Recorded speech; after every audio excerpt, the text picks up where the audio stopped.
Sa bawat bulaklak na inalay at kandilang sinindihan, muling binuhay ng Police Regional Office 1 ang alaala ng mga kasamahang pulis na pumanaw na ngunit patuloy na nagbibigay inspirasyon sa kanilang naiwang kapwa tagapaglingkod bayan.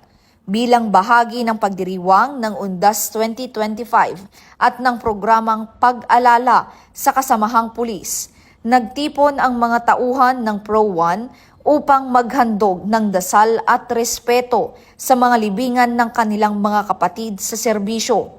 Sa pamamagitan ng munting seremonyang ito, ipinakita ng kapulisan na ang kanilang pagkilala at pasasalamat ay hindi kailanman mapapawi ng panahon. Ang makabuluhang proyektong ito ay inisyatiba ni Regional Director Police Brigadier General Dindo R. Reyes bilang patunay ng malasakit at pagpapahalaga ng pamunuan sa bawat miyembro ng organisasyon. Layunin nitong itaguyod ang diwa ng pagkakaisa at pagkilala sa mga pulis na nag-alay ng kanilang buhay para sa kapayapaan at seguridad ng mamamayan. Ayon kay Police Brigadier General Reyes, ang gawaing ito ay suporta rin ng focus agenda ni Acting Chief PNP, Police Lieutenant General Jose Melencio C. Nartates Jr.